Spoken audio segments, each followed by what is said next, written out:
Morning guys and girls, hope you're doing well. Join me again on a lovely sunny day, and we got another car in the workshop. Well, to be honest, why would I do a video if there isn't a car in the workshop? You get what I mean.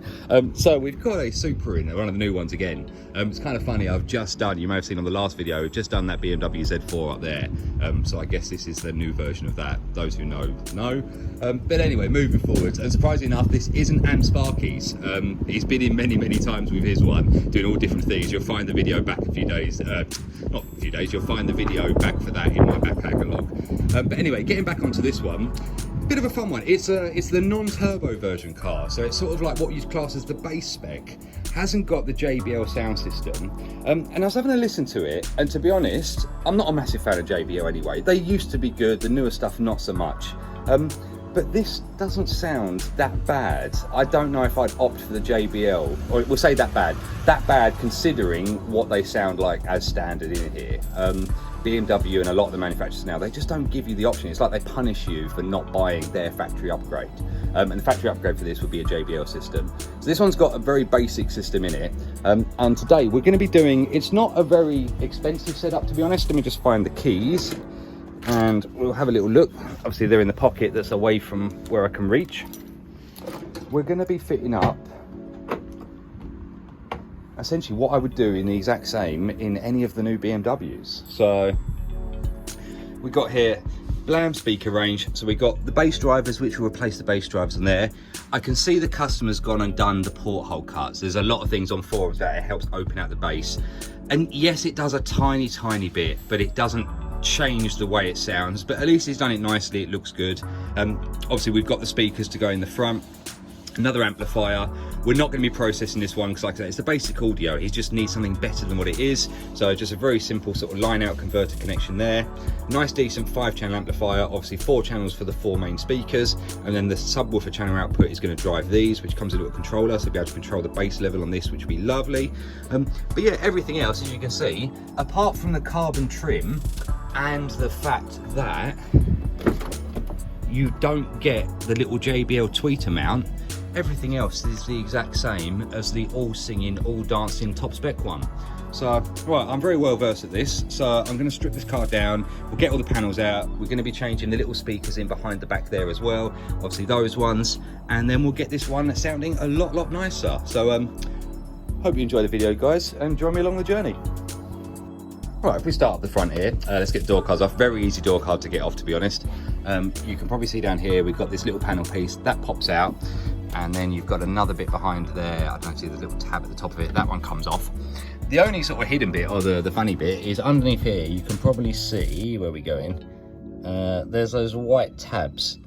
Now, if it focuses in, they're little 10mm sockets, and you just got to twist them until it lines up with the gaps. And then it's literally a case of pop clips all the way around.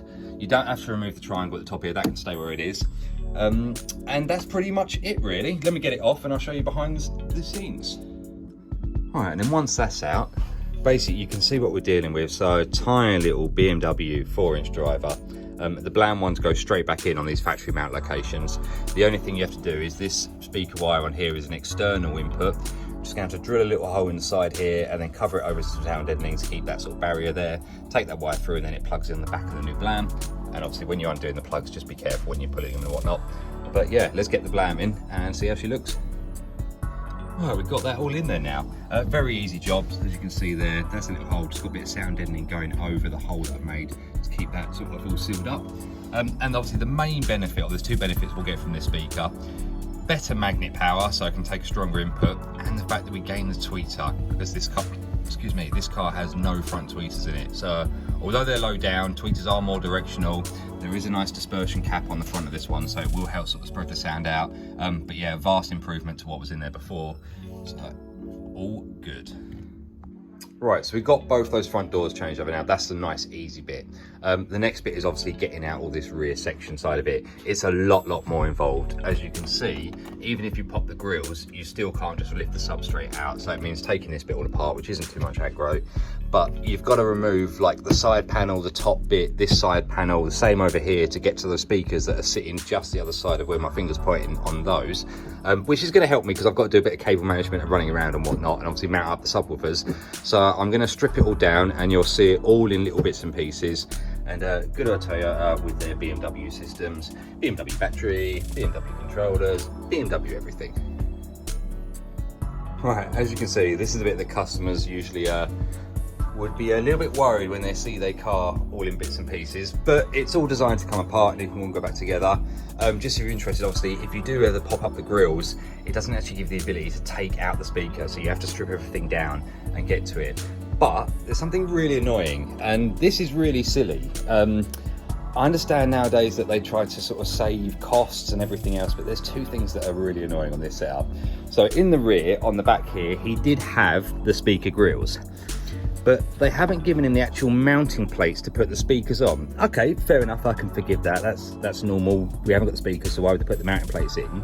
But when you actually come down to the panel itself, which would house the speaker, I've popped off the grill and they haven't even bothered to cut it out. So the grill was sitting on there, and I wondered why I couldn't see through it. Thankfully, this is a full perforated grill, as you can see through.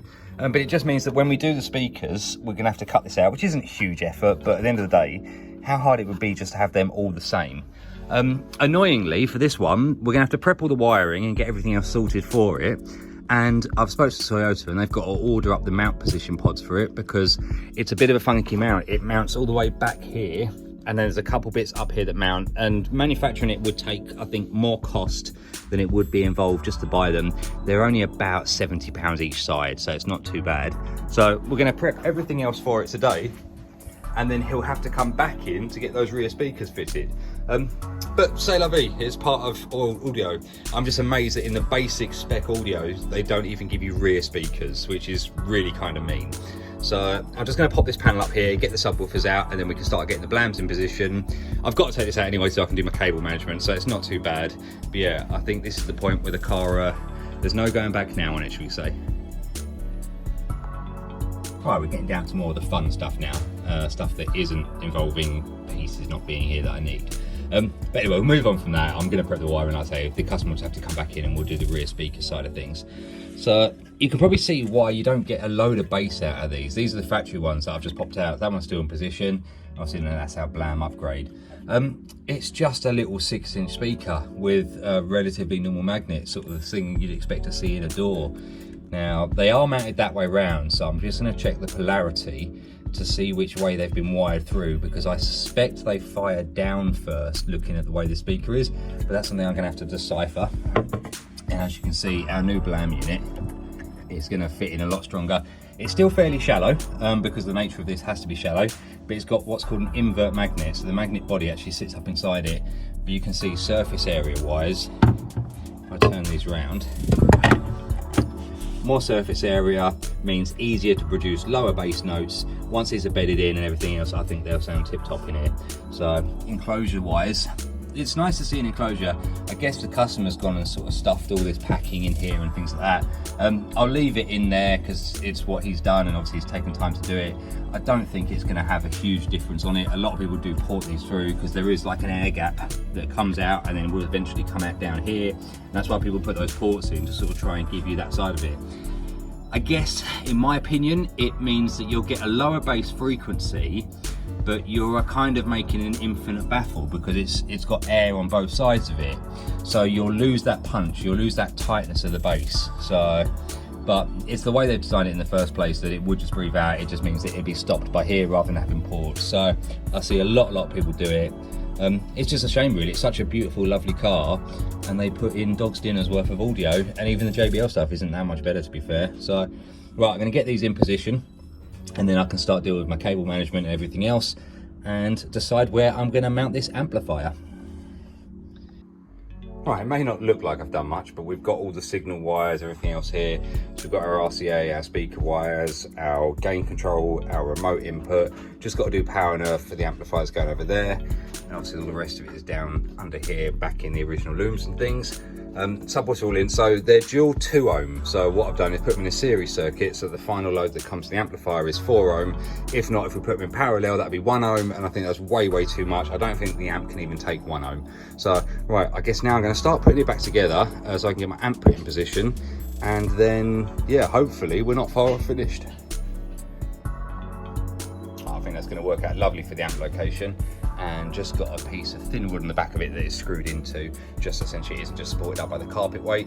So, and then obviously just make a slit on the bottom, bring those wires in, get that all plumbed in, get this side back in, get this side back in, do all the work, set it all up, listen to it, job done. Yeah, that looks the part then, to be fair. Just got it bedding in essentially, just doing some generic radio so they can't copyright me on that. But yeah, obviously I think I'll continue the video again when we get those rear speaker bits done and it'll all be bedded in and we can get a bit more out of it. But yeah, so far so good, all sounding lovely. Right, so we've got the Supra back in now, and these were the troublesome parts that I was waiting for to be able to get our new speakers in. And as you can see, that's quite comprehensive mounting solutions. So it was by far easier just to get those in. So now, obviously, I've just got to strip all this back out again so we can get those screwed up behind the panels on that side and that side, get our Blam speakers in there, and we'll be ready to carry on with the job.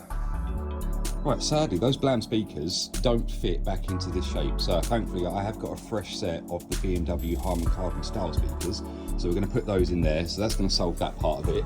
Let's say this is the only other annoying bit, is the fact that I'm going to have to drill out those two bits, but it's just a couple of holes, so it won't be too bad, and that will obviously allow the speaker then to breathe through those gaps. So wish me luck, we'll get those holes in.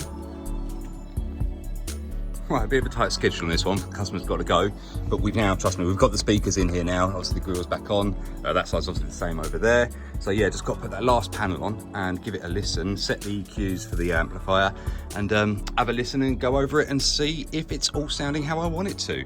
So, see you in a sec. Right, happy to report, we're all in and done, so you may be able to hear the ticking coming over my shoulder there, and obviously there, over on that side as well.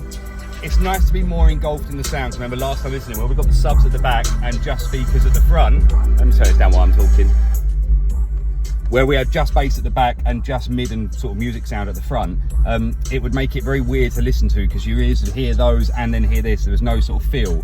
So although they're in a rubbish location because they are over my shoulder here behind the chair, they still work good. So, right, I think, what else to say on this one? Yeah, the JBL upgrade, if you are going to get it, I'm not sure if it's worth it, to be honest, guys. Okay, you do get the rear speakers as part of that package, which I guess is beneficial. Those pods and everything else cost about £140, so they're not particularly cheap, but they're not stupid money compared to some manufacturers.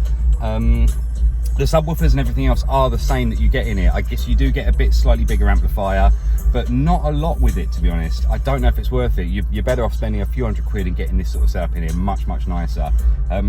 As always, guys, thank you so much for watching. If you like and subscribe, that'd be great. Let me know that I keep doing what I'm going to do, because if not, I'm just going to do my job and not film it. But I'm glad you guys are enjoying it. We're nearly 1,200 subscribers now, so it's steady growing. So love to see all the support on that. Love to see all the little comments and bits and pieces. So thank you so much for that side of it, guys.